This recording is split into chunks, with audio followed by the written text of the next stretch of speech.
We have our first chief guest, the Ghaffar Peshwam Saab, one of the most kind-hearted, publicly and socially recognized face, and a person with a good intent, and also a CMC counselor. So I would request Ghaffar Peshwam Saab to have address the gatherings and the views about our event. Please put your hand together for the first chief guest of our event, Ghaffar Peshwam Saab. अस्सलामु अलैकुम रहमतुल्लाहि व बरकातुहू। मैं अपनी बात इस दुआ के साथ शुरू करता हूँ।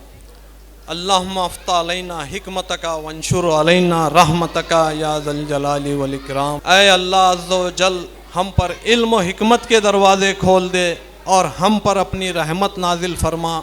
ऐ अज़मत व बुज़ुर्गी वाले, आज का जो ये प्रोग्राम है हॉरिज़ॉन पब्लिक स्कूल के जानिब से एनुअल डे के नाम पर, जबकि हमारे तमाम ट्रस्टियों के बीच में जो बात हुई थी वो बात ये थी कि कंप्यूटर कोडिंग प्रोग्राम जो है कराएंगे, जिसमें जो है हमारे स्कूल के ही आपस में बच्चों का जो कंपटीशन है वो कंपटीशन कराएंगे स्कूल के बच्चों के बीच में। वो बस एक 1.5 घंटे का प्रोग्राम रहेगा, ऐसा जो है तय हुआ था। बाद में हमारे स्कूल के स्टाफ के लोग जो हमारे टीचर्स हैं स्कूल के, उनकी एक अपनी जुस्तजू, एक अपनी कोशिश से जो आपके सामने बच्चों के अंदर जो टैलेंट है वो टैलेंट को जो है उभारना और आपके बच्चों के अंदर का टैलेंट आपको बताना, ये उनकी अपनी टीचर्स की कोशिश और जुस्तजू से जो है इस प्रोग्राम को लंबा किया गया, बड़ा किया गया। तो ये जो है मुख्तसर सा तारुफ इस वास्ते कराना ज़रूरी है कि हमारे जो स्कूल का स्टाफ है, जो हमारे टीचर्स हैं, वो भी जो है काफ़ी दिलचस्पी के साथ बच्चों के बीच रहकर बड़ी अच्छी मेहनत कर कर बच्चों के अंदर की सलाहियतों को उभारने की कोशिश कर रहे हैं। जो पिछले साल हॉरिज़ॉन पब्लिक स्कूल हमारे ट्रस्ट के हैंडओवर आया, तो हमारे ट्रस्ट के हैंडओवर आने के बाद हमको कुछ तकलीफ़ों का सामना करना पड़ा। वो ये था कि जो है ये नए लोग हैं, ये नया जो है ट्रस्ट है, किस तरीक़े से ये लोग स्कूल चलाएंगे और हमारे बच्चों के मुस्तकबिल का क्या होगा, इस तरीक़े की उन लोगों की सोच शायद हमारे काम करने के जज्बे को उभारी। 2, 4, 6 लोगों का कुछ इस तरीक़े से सोचना ट्रस्टियों के अंदर एक जज्बा पैदा किया। ट्रस्टियों के अंदर जो जज्बा पैदा हुआ तो वो एक ऐसा जज्बा था जो सबसे पहले रोबोटिक प्रोग्राम जो है कराएंगे बोलकर जो है ट्रस्टियों के अंदर एक मीटिंग हुई और एक बेहतरीन रोबोटिक प्रोग्राम जो है हमारे स्कूल के अंदर रखा गया, जो कि इंजीनियरिंग कॉलेज के बच्चों को कराया जाता है। इंजीनियरिंग कॉलेज के बच्चों को जो प्रोग्राम कराया जाता है, हमारे ट्रस्टी, हमारे टीचर स्टाफ के साथ मिलकर जो रोबोटिक प्रोग्राम कराए, तो उसको देखने वाले हायर एजुकेशन के जो नौजवान थे वो भी ताज्जुब हुए कि जो हायर प्राइमरी स्कूल और हाई स्कूल के बच्चे इंजीनियरिंग के स्टूडेंट के मुकाबले में रोबोटिक प्रोग्राम अगर करते हैं तो ये लोगों की कोशिश और जुस्तजू आने वाली नस्ल को और आने वाले वक्त में एजुकेशन के अंदर एक नया इनकलाब लाएगी। इस तरीक़े की सोच जो वहाँ पे हमारे ट्रस्टी और टीचर्स थे उनके अंदर भी पैदा हुई और हमारे स्कूल में जो पेरेंट्स थे वो देखकर जाने के बाद उनके भी अंदर एक हिम्मत बनी, एक हौसला बना कि हमारे बच्चों को हम यहाँ पर रख कर कोई गलती नहीं करें। कुछ लोग बच्चों को लेकर भी गए थे। तो उसके बाद फिर हमारी जो नेक्स्ट मीटिंग हुई हमारे ट्रस्टियों की, उस मीटिंग के अंदर ये तय पाया कि जो है हम कंप्यूटर कोडिंग हमारे बच्चों को कराएंगे। तो कंप्यूटर कोडिंग कराने का जो इरादा था उनका, वो इरादा इतना मजबूत हुआ कि सबसे पहले सिस्टम खरीदे गए। स्कूल के अंदर जो आपके स्टेज पर जो सिस्टम दिख रहे हैं, ये स्कूल के अंदर पहले सिस्टम खरीदे गए और ये जो सिस्टम खरीदे गए आपके बच्चों के हवाले ये सिस्टम किए गए, जबकि आप अपने बच्चों को अपना मोबाइल देने के लिए जो है बेइंतहा सोचते हैं। क्यों? तो शायद कोई बटन दबाएगा, इसके अंदर के कुछ जो है मेन जो अपने काम के चीज़ें हैं वो उड़ जाएंगे, ख़राब हो जाएंगे। ये एक इलेक्ट्रॉनिक आइटम है। इस तरीके की सोच आप उसको पूरी तरीके से जो है महफूज करके बच्चे के हाथ में देते हैं। कोई एक जो है ऐप चालू करके जो है बच्चों को खेलने वाला ऐप चालू करके दे देते हैं। मगर हमारे ट्रस्टी ये इलेक्ट्रिक आइटम आपके बच्चों के हवाले करे, उसके नुकसान की फिक्र नहीं करे। वो अच्छा हो या बुरा हो, बच्चे अगर नुकसान भी पहुंचाए हमारे स्कूल के, तो हमारे बच्चे कुछ ना कुछ सीखेंगे हम नुकसान करने के बाद भी। इस तरीके की उनकी सोच आपके बच्चे को आज इंजीनियरिंग के बच्चे के मुकाबले में लाकर खड़ा कर दी। 10 महीने के अंदर हमारे स्कूल के 30 बच्चे ऐसे हैं जो एक इंजीनियरिंग स्टूडेंट जो सेकंड ईयर थर्ड ईयर का जो है उसका मुकाबला कर सकते हैं कंप्यूटर कोडिंग के अंदर। और 65 बच्चे टोटल मिलाकर ऐसे हैं जो कंप्यूटर चलाना जानते हैं। कंप्यूटर चलाना एक बड़ा काम है किसके लिए? जो बिल्कुल नए बच्चे होते हैं। जब उसके अंदर वो परफेक्ट होते हैं 2 महीने 4 महीने 6 महीने, तो उनको थोड़ा थोड़ा सिखाया जाता है।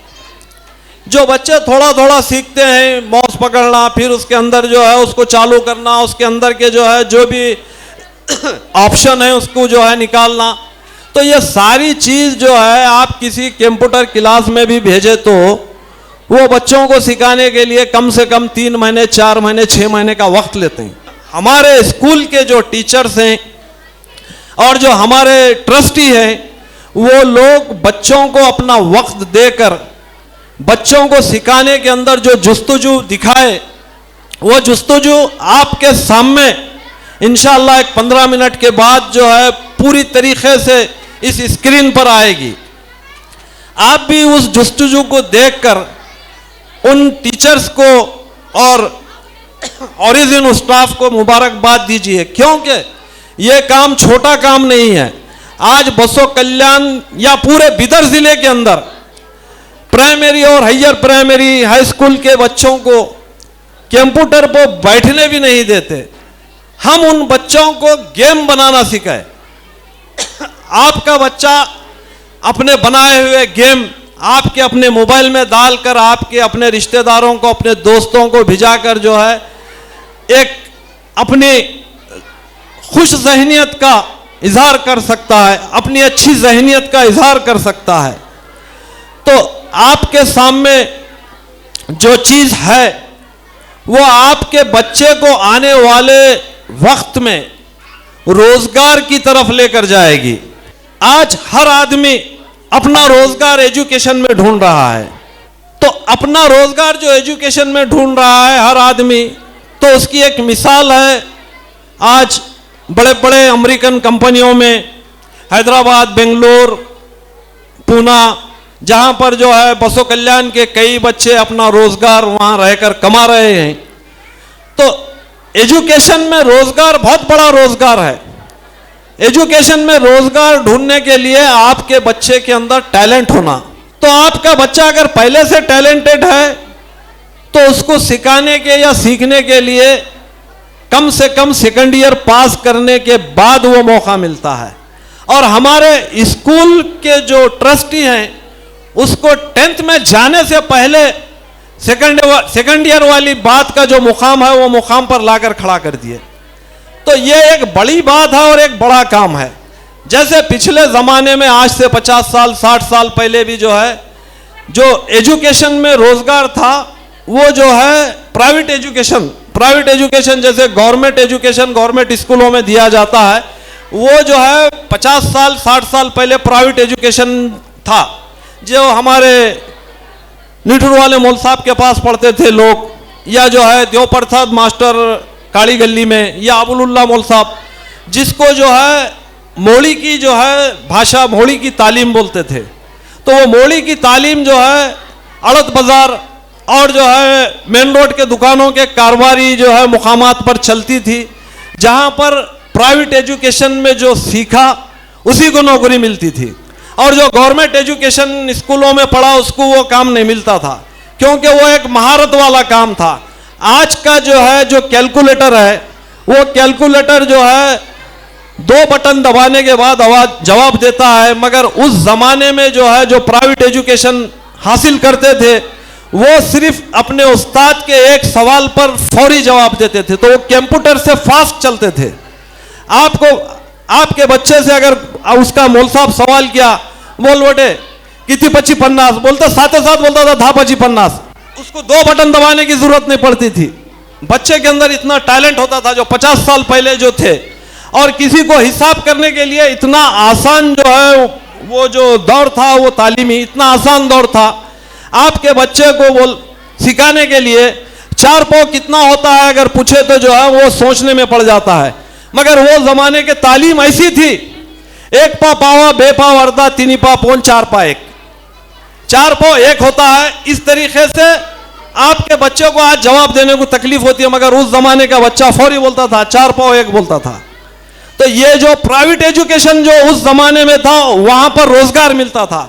गवर्नमेंट एजुकेशन में रोजगार ढूंढने के लिए आदमी को डिग्री हाथ में लेना पड़ता था। जब तक कि उस जमाने में आपके पास बीए, आपके टीसीएच होना या और कोई बीए की डिग्री होना या और कोई डिग्री होना, तो जब आपको रोजगार की जो है तलाश में जो है घूमना पड़ता था।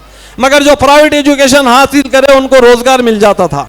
तो वैसे ही आज कंप्यूटर के जमाने में कंप्यूटर कोडिंग में जो रोजगार है, आने वाले वक्त में आपकी औलाद के लिए, आपके बच्चों के लिए रोजगार बचपन से ही कंप्यूटर और टेक्नोलॉजी से बहुत लगाव था। सिर्फ 12 साल की उम्र में ही उन्होंने एक बेसिक वीडियो गेम बनाकर एक कंपनी, एक सॉफ्टवेयर और एक हार्डवेयर, बचपन से ही कंप्यूटर और टेक्नोलॉजी से हार्डवेयर का खुलासा हमारे जो है ट्रस्टी नेक्स्ट बात में 1-2 मिनट में करेंगे। मैं ज्यादा वक्त ले रहा हूं आपका, क्योंकि को बचपन से ही कंप्यूटर और टेक्नोलॉजी से बहुत लगाव था। सिर्फ 12 साल की उम्र में ही उन्होंने एक बेसिक वीडियो गेम बनाकर एक कंपनी को $500 में बेची थी, जो उस दौर में एक बहुत बड़ी बात थी। हालात के दबाव ने एलन मस्क से टीन एज में ही लकड़ी काटने के, और भी जो है बड़े बड़े कॉलेजों से फारिग हमारे हॉरिजॉन पब्लिक स्कूल के ट्रस्टी हैं। तो ये लोग अपने तजुर्बे से आपके बच्चों के अंदर एक तालीमी बेदारी लाएंगे, एक एजुकेशन की बेदारी लाएंगे, जिससे आने वाले वक्त में आपका बच्चा 10th के बाद, कॉलेज के बाद इंजीनियरिंग को जाए या और कोई दूसरी फील्ड में जाए, अपना रोजगार आसानी से तलाश कर सकेगा। आपको मैं एक दुनिया के ऐसे बिलियनर की मिसाल देकर अपनी बात खत्म करता हूं, जिसका नाम एलन मस्क है। एलन मस्क आज दुनिया का सबसे बड़ा रईस है। तो एलन मस्क की जिंदगी, जिसकी जिंदगी में वो अपने खाने के रोजगार को तलाश करने के लिए भी जो है लकड़ी का काम किया करता था या और कोई दूसरे काम करता था, तो उसकी अपनी लाइफ में उन्हें जो है जो कंप्यूटर से हासिल किया वो उसकी अपनी किस्मत है और जो है अल्लाह ताला की देन है। मगर कंप्यूटर की दुनिया में एलन मस्क खत्म रखने के बाद अपना मुकाम किस तरीके से बनाया और आज वो क्या है, ये चीज आपको 2 मिनट स्क्रीन पर दिखाई जाएगी। एलन मस्क को बचपन से ही कंप्यूटर और टेक्नोलॉजी से बहुत लगाव था। सिर्फ 12 साल की उम्र में ही उन्होंने एक बेसिक वीडियो गेम बनाकर एक कंपनी को $500 में बेची थी, जो उस दौर में एक बहुत बड़ी बात थी। हालात के दबाव ने एलन मस्क से टीन एज में ही लकड़ी काटने के कारखाने में भी काम करवाया, जहां से उनको चंद पैसे पेट भरने के लिए मिलते थे।